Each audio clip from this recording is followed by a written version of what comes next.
Сәлеметсіздер ме, құрметті қымбатты Тару әлемнің көрермендері және қонақтары. Бүгін сіздердің назарларыңызға апталық жорамал ұсынамын. 28 сәуірден 4 мамырға дейін барлық жұлдыз белгісін не күтеді. Осы бөлімде біз таразыдан балықтарға дейін қараймыз. Осы апта бізде айдың өсу аптасы, бізде 27 сәуірде новолуние болды торпақ белгісінде. Қазір бізде 2 апта ай бізде өседі. Өте жақсы уақыт өзіңіздің арманыңызды, тілегіңізді жазуға, бір бет қағаз алып және жоспар құруға. Және бізде торпақ белгісінде новолуние болады. Осы кезден бастап біз өзіміздің құндылықтарымызға назар аударамыз. Материалдық ақша, қаражатқа көп көңіл біле бастаймыз. Осы аптаның болжамы мен Таро колесо года арқылы қарайтын боламын. Бір карта шығарамын. Таразы белгісі не күтеді? 28 сәуірден 4 мамырға дейін таразы белгісі не күтеді? Апталары қалай өтеді?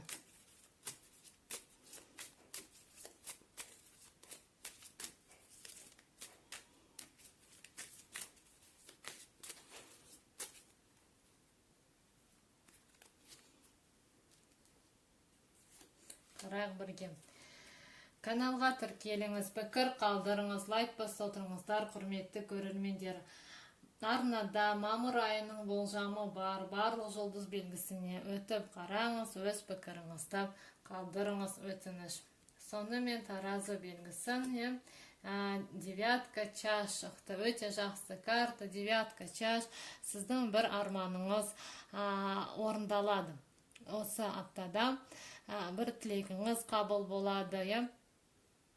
Және сіздің эмоцияңыз өте жоғары болады, көңіл күйіңіз өте күшті болады. Сіз мүмкін отбасыңызбен бір көкке шығасыз, уақыт жақсы өткізесіз, тамақтанасыз, және уақыт жақсы өткізесіз, тәтті тағам алып жейсіз, және сізде сәттілік күтеді, сіз нәтижеге жетесіз, бақыт болады, қанағат болады жұмыстан, немесе сізге бір отбасыңыз сізді қуантады. Осы аптада сіз өте көңіл күйіңіз өте керемет болады. Және әртүрлі бір мейрамханаға барып тамақ танасыз, өзге тамақ жейсіз мүмкін. Осындай сізді апта күтеді таразы белгісі. Келесі апталарыңыз сәтті өтсін. Келесі бізде сары шаяндар 28 сәуірден 4 мамырға дейін сары шаян белгісі не күтеді? Апталары қалай өтеді?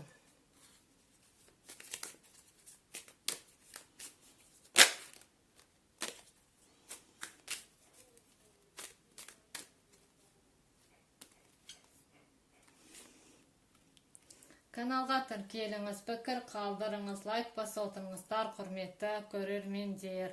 Сонымен сары шаяндарға рыцарь мечей шықты. Рыцарь мечей ол бізде конфликтная карта, немесе сізге бір жерге тез барып келу керек болады.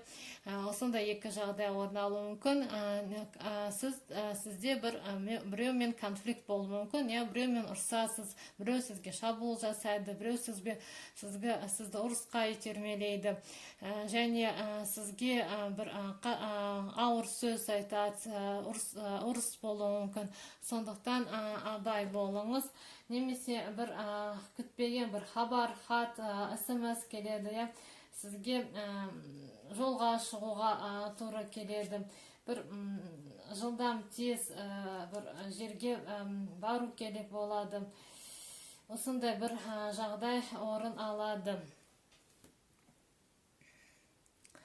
Апталарыңыз сәтті өтсін. Келесі бізде мерген белгісі 28 сәуірден 4 мамырға дейін мерген белгісі не күтеді? Апталары қалай өтеді?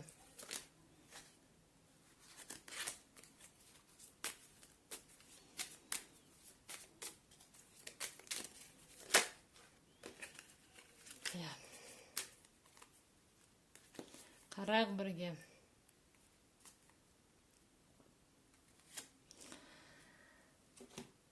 Арнада апталық жорамал бар, айлық жорамал бар. Өтіп қараңыз, өз пікіріңізді қалдырыңыз. Сонымен мергендерге колесница шықты. Колесница сізде өте жақсы карта шықты, мергендер. Сіз бір жерге барасыз. Сізде сапар, саяхат болуы мүмкін, немесе демалысқа шығасыз, демаласыз. Өте бір апталарыңыз өте жақсы өтеді, тез өтеді. Сізде сәттілік күтеді сізді. Сіздің мысалы жұмысыңыз бір тұрып тұрса, қазір өзгеріс болады, жылжу болады, қозғалыс болады, алға жылжисыз.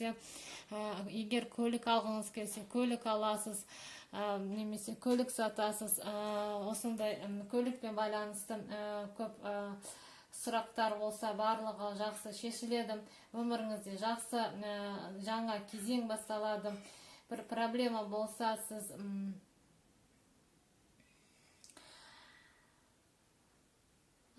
оны шешіңіз. Осы аптада оны шешуге өте оңай болады. Осындай сізді өте керемет апта күтеді, мерген белгісі. Келесі бізде тауышқы белгісін қарайық.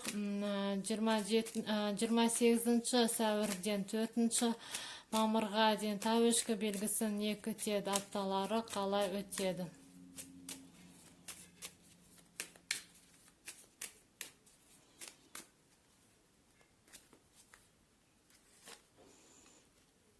Қарайық. Тауышқы белгісі сіздерге пятерка мечей шықты. Пятеркада бізде кризисный картаға жатады. Сондықтан осы апта сізде біраз кризис болуы мүмкін, қиындық болуы мүмкін. Сіз біреумен күресесіз және өзіңіздің ойыңызды дәлелдейсіз, ұрсасыз, күресесіз және жеңіске жетесіз, бірақ ол жеңіс ешқандай сізге нәтиже әкелмейді. Оны жемісін көрмейсіз. Сондықтан қазірден ойлаңыз, ол сізге керек пе, керек жоқ па. Өйткені ол нәтижесі болмайды, жемісі болмайды.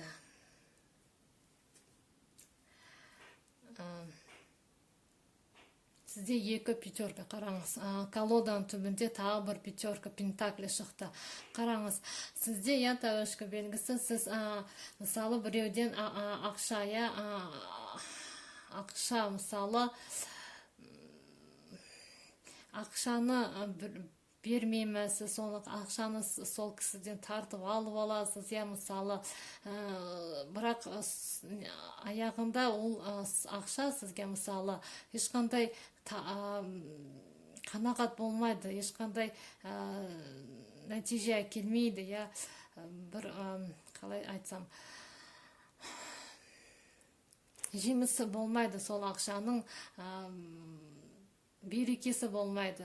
Солай сіз алсаңыз сол ақшаны, егер адам сізге қарыз болса, сұраңыз, бермесе ұмытыңыз. Мысал ретінде енді келтіріп тұрмын. Апталарыңыз біраз қиын болады. Екі пятерка шықты сізге, тауышқы белгісі. Апталарыңыз сәтті өтсін. Келесі бізде су құйғыш белгісі 28 сәуірден 4 мамырға дейін су құйғыш белгісі не күтеді, апталары қалай өтеді. 28 сәуірден 4 мамырға дейін су құйғыш белгісі не күтеді, апталары қалай өтеді.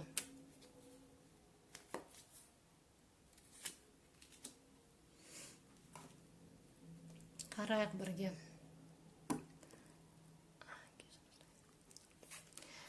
Су құйғыштарға жақсы карта шықты. 9 пентакли шықты.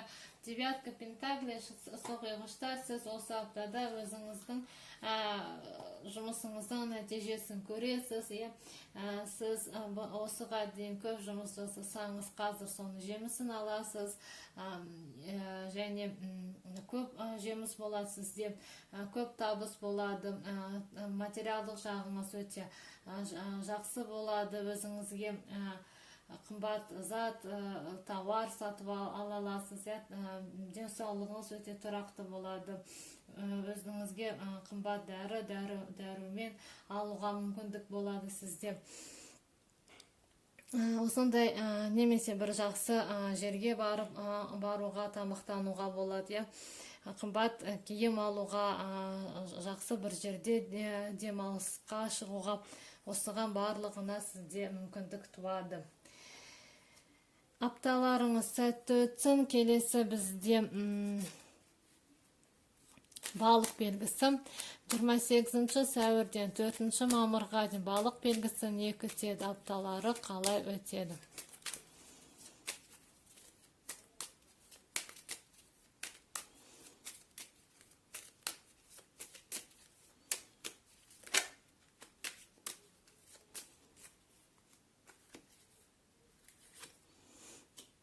Каналға тіркеліңіз, пікір қалдырыңыз, лайк басып отырыңыздар, құрметті, қымбатты көрермендер. Сонымен балық белгісіне, сізге старший аркан сила шықты, жақсы карта, сила 8-ші старший аркан, сізде күрес болады, күресу керек, көп күресу керек, көп күш жұмсау керек, сонда ғана сіз нәтижеге жетесіз. Сізде жеңіс күресу арқылы жеңіске жетесіз. Және сізге өтесіз, мықты боласыз, көп күш қуат беріледі сізге осы аптада, энергияңыз көп болады. Және жұмыста ол бізде көп жұмыс болуы мүмкін, көп бәсекелестер болады сізде жұмысыңызда. Жеке өмірде сізде көп күресу керек, біреудің екінші жартыңыздың көңілін аулау үшін. Сізге тек қана қара күш жұмсамай, ақыл ой санаңызды қосу керек, және компромисқа бару керек, мейірімдік таныту керек. Тек қана қара күшпен емес, басқа да мейірімдік таныту керек, біраз ақылды болу керек сізге сол күресте жеңу үшін.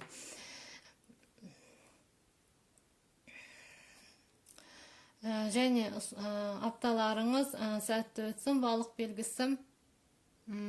Каналға тіркеліңіз, пікір қалдырыңыз, лайк басып отырыңыздар, құрметті көрермендер. Келесі видеоға аман сау болыңыздар.